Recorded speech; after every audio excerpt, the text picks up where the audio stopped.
So hi guys, welcome back to my channel seller stories. और आज के video में हम बात करने वाले हैं ब्लड वेसल्स के बारे में। This is going to be part 4 और 5 of the video. So let us go ahead with the topic. तो आज के टॉपिक में हमें बात करनी है ब्लड वेसल्स के बारे में। हम आज पढ़ेंगे ब्लड वेसल्स क्या होती हैं, कितनी टाइप के ब्लड वेसल्स हमारी बॉडी में होती हैं और हर एक ब्लड वेसल का अपना एक क्या फंक्शन होता है। तो blood vessels are the tubes. ये एक ट्यूब्स हैं या चैनल्स हैं जो कि ब्लड कैरी कर रही है। जैसे कि आप देख भी सकते हो, ये जो ब्लू वाली है ना, जो ब्लू ब्लू कलर में आपको दिखा रखी है, दीज आर समहाउ वेन्स। ताकि वेन्स को और आर्टरीज को डिफ्रेंशिएट किया जा सके, इसलिए हमारी बुक्स में, हमारे प्रेजेंटेशंस में मोस्टली हम जो ब्लू से है वो वेन्स को दिखाते हैं एंड जो रेड से दिखाते हैं those are the arteries. Arteries को हम इससे दिखाते हैं। But is our blood blue in colour? No, our blood is not blue in colour, it is only red only. But oxygenated और डीऑक्सीजनेटेड ब्लड के कलर में थोड़ा सा फर्क होता है। जो हमारा डीऑक्सीजनेटेड ब्लड होता है दैट इज स्लाइटली डार्कर। तो जो डार्क रेड कलर होता है हमारे ब्लड का, डार्क रेडिश कलर जो होता है, वो हमारा वेन्स में होता है। एंड प्योर नॉर्मल रेड जो कलर है वो हमारा आर्टरीज के अंदर होता है। तो ये वाली चीज़ जो है, there are 3 types of blood vessels, veins, arteries and capillaries. और हर एक जो वेन है, आर्टरी, उनका थोड़ा स्ट्रक्चर अलग अलग है। मतलब कोई मोटा है, कोई पतली है, कोई ज़्यादा फाइन है, बहुत ज़्यादा पतली है। इस तरह के जो थोड़े थोड़े चेंजेस हैं depending upon the work they have to do. जो उनका फंक्शन है उस पर ही, उसी से ही इनके जो कैरेक्टरिस्टिक्स हैं वो डिफाइन भी होते हैं, right. So now let us see what are blood vessels. तो आप जैसे कि देख सकते हो, आर्टरीज में कितना छोटा सा, कितना कम स्पेस है। यहाँ पर कितना कम स्पेस है, इसको बोला जाता है ल्यूमन। जो ये बीच का जो स्पेस होता है ना, empty space, this empty space is called as lumen. अब ये ल्यूमन कितना बड़ा है या कितना छोटा है, that depends on the artery या वेन। क्योंकि आर्टरीज का जो ल्यूमन है वो हमेशा नैरो रहेगा एंड वेन्स का you can see wide lumen is there.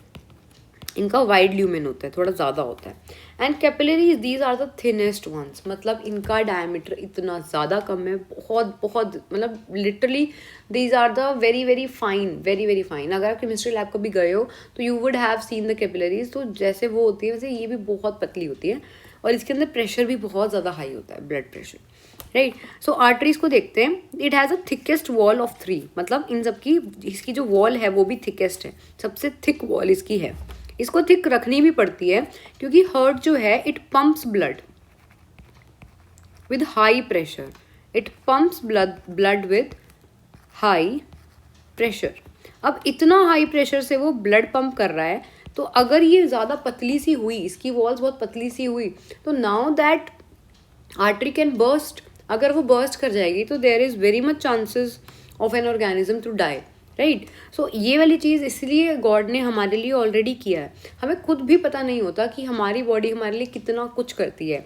हमारी बॉडी हमें कितना चीज़ों से बचाकर, डिजीज़ से बचाकर, इन सब से बचाकर हमारी बॉडी में रखना चाहती है, राइट। तो उसके लिए ये होता है to withstand the high blood pressure. Then comes the capillaries. As I told you, it has a thinnest wall, इसीलिए इसको ऐसे डॉटेड लाइन से दिखाया हुआ है ताकि ये सब्सटेंसेस का एक्सचेंज करवा सके। इसका मेन फंक्शन ही यही होता है कि ये एक्सचेंज करवाती है टिश्यूज़ के बीच में। अगर आपको कुछ एक्सचेंज करवाना है, किसी भी चीज़ के बीच में आपको कुछ एक्सचेंज करवाना है, तो ये वही काम करती है। पता है क्या होता है, आर्टरीज हैं, यहाँ पर वेन्स हैं, इनके बीच में कैपिलरीज प्रेजेंट होती हैं ताकि यहाँ से यहाँ और यहाँ से यहाँ और यहाँ से यहाँ वापस से ईजिली ट्रांसमिशन हो सके, to pass through its wall into and out of the blood. तो ये जितने भी सब्सटेंसेस हैं लाइक ऑक्सीजन, द शुगर्स, उन सबको इन एंड आउट करवाने में it helps. Now let us see the when. तो वेन क्या है, लेस मस्कुलर है, उसके अंदर मसल्स कम है, बट वो आर्टरीज से कम स्ट्रेच हो सकती है। मतलब ज़्यादा फ्लेक्सिबिलिटी वाली चीज़ उसके अंदर नहीं है। So blood moves out through it with low pressure. इसके अंदर लो प्रेशर से मूव करता है। इसके अंदर वैसे भी सारा का सारा जो ब्लड है, जैसे हमने देखा था वेना केवा जो है, इट गो टूवर्ड्स हर्ट, वो टू हर्ट जा रही थी, तो उसको इतनी जल्दी नहीं है। और ना ही जो हर्ट है वो ब्लड पंप कर रहा है प्रेशर से, तो यहाँ पे प्रेशर वाली चीज़ है ही नहीं। तो यहाँ पर जो वेन है हमारी, उसमें लो प्रेशर से नॉर्मली ब्लड फ्लो करता रहता है। एंड ये यहाँ पर जानने की बात है कि जो वेन्स होते हैं ना, उनके पास एक स्पेशल वॉल्व होता है। देखो, what are valves, let us discuss. हमने ना हार्ट में भी देखा था, देयर आर वॉल्व्स। तो valves are basically a gate like structure. Gate like structure है to prevent the back flow of blood. These are here to prevent the back flow sorry, yeah, to prevent the backflow of blood.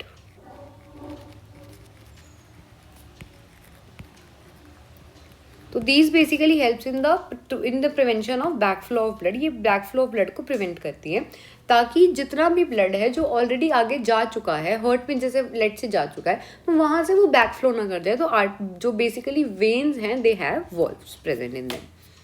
ठीक है, अभी हमें इनका difference भी देखना है. Arteries and veins का difference, it is a very important question. It comes a lot of times, so we need to discuss that.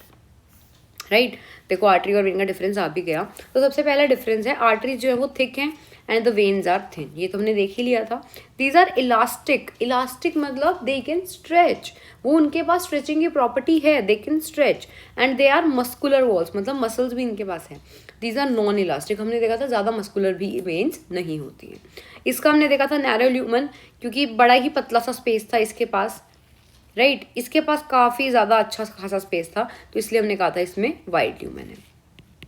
Next, flow of blood is fast and jerky. देखो jerky का मतलब होता है बार बार jerks लगना, धक्का लगना. तो यहाँ पर क्या होता है ना, ब्लड हर्ट जैसे जैसे पंपिंग शो करता है, जैसे जैसे वो हर्ट पंपिंग शो करेगा वैसे वैसे आर्टरीज के अंदर जो है वो जर्क्स प्रोड्यूस होंगे. तो आर्टरीज के अंदर तो जर्क्स होंगे ब्लड उसकी वजह से, हर्ट की वजह से, क्योंकि heart is pumping the blood. Right, but veins में ऐसा कुछ भी नहीं होता, उसके अंदर स्मूथ चलता है. इसी वजह से यहाँ का जो ब्लड प्रेशर होता है आर्टरीज का वो ज़्यादा भी होता है, वेन्स का ब्लड प्रेशर भी कम होता है. It carries blood away from heart to the organ. लेकिन इसकी हमने एक एक्सेप्शन भी देखी थी. इसकी एक एक्सेप्शन थी which was pulmonary artery. Pulmonary artery थी. Pulmonary artery away from the heart लेकर जा रही थी, but not towards an organ. Sorry, pulmonary vein, yes, but not towards any organ. Pulmonary vein was bringing towards the heart. It carries oxygenated blood. Arteries carry oxygenated blood, we all know that, but the same exception, जो pulmonary vein है, जो pulmonary artery है, that is an exception, क्योंकि pulmonary artery जो है it carries deoxygenated blood. Deoxygenated blood वो लेकर जाती है. Now comes to the veins. Veins में क्या होता है, it carries blood from an organ towards the heart. सारी की सारी वेन्स यही करती हैं, ऑर्गन से ले जाकर हर्ट में ले जाती है. But here is an exception to it which is pulmonary vein. Pulmonary vein क्या करती है, ये लेकर जाती है heart to the body organ. जैसे कि हमारा lungs, heart to body organ कौन लेकर जा रहा है, पल्मोनरी वेन. और इट कैरीज डिऑक्सीजनेटेड ब्लड. इसका भी वही एक्सेप्शन सेम, पल्मोनरी वेन, क्योंकि pulmonary vein carries oxygenated blood. तो यहाँ पर इनके एक्सेप्शंस भी हैं, otherwise we have done it. तो ये छोटे मोटे हमारे डिफरेंसेस हैं. ये कई बार पूछ भी लिए जाते हैं, what are the differences 2 marks में, और 1 मार्क क्वेश्चन में they can ask you all this things. Right, so there is also a disease. क्योंकि हम ब्लड पढ़ रहे हैं, so we will also study a disease called sickle cell disease. तो sickle cell disease में क्या होता है, as you know our RBCs are biconcave in shape. ये जो आरबीसीज हैं these are biconcave in shape. ये है बाइकनकेव शेप. जो हमारी एल्पेनलीबे की टॉफी होती है बिल्कुल उस जैसी शेप को हम कहते हैं बाइकनकेव शेप. तो इस तरह की आरबीसीज हों तो इट कैन आराम से carry oxygen and carbon dioxide. ये आराम से चीज़ों को कैरी कर सकती है. But in some people what happens is, ये जो शेप ऑफ आरबीसी है ना, it gets sickle shaped. Sickle shape मतलब इस तरह की शेप हो जाती है हमारे सिकल शेप्ड. अब इस सिकल शेप्ड में ज़्यादा ऑक्सीजन नहीं आ पाता. अगर ज़्यादा ऑक्सीजन नहीं आ पाएगा then what is it going to transport. ये ट्रांसपोर्ट क्या करेगी, तो ट्रांसपोर्ट करने की वजह से इन मतलब पेशेंट्स को, जिसकी सारी ही, देखो अब ये जो है जेनेटिक्स में और अच्छे से पढ़ेंगे, तो कुछ पर्सन्स को अगर उनकी 50% RBCs sickle celled and 50% are normal, then they can live their life happily, then they are normal. But अगर किसी की 100% आरबीसीज सिकल शेप्ड हैं, then the person can not survive more. वो ज़्यादा सर्वाइव नहीं कर पाता, क्योंकि उसमें ऑक्सीजन ट्रांसपोर्ट, न्यूट्रिएंट ट्रांसपोर्ट, ये सब चीज़ें हो ही नहीं पाती. So now let us read also about it. तो सिकल सेल डिजीज़ में क्या है, it is an inherited blood disorder. Inherited हमने क्यों लिखा है, जैसे कि मैंने आपको बोला जेनेटिक्स में हम इसको ज़्यादा पढ़ते हैं, क्योंकि जेनेटिक डिसऑर्डर है ये, मतलब पेरेंट्स को अगर है तो it can transmit in the future generation also. So people with sickle cell disease have red blood cells that have become hard and sticky. अब ये जो हैं ये hard और sticky हो गई हैं। hard होने की वजह से they do not easily move in the blood vessels and C-shaped blood vessels, जैसे हमने देखा shape change हो गई है, instead of a healthy disc shaped one, जैसे disc shaped थी इसकी, ये वाला छोड़ के अब ये वाली बन गई है ये। Considering what have you learned about blood and blood vessels, how does this shape affect blood in the circulatory system? We have already studied this कि क्या फ़र्क पड़ता है कि अगर वो इस शेप से इस शेप में हो जाएगा तो, right. So this was all about today's video guys.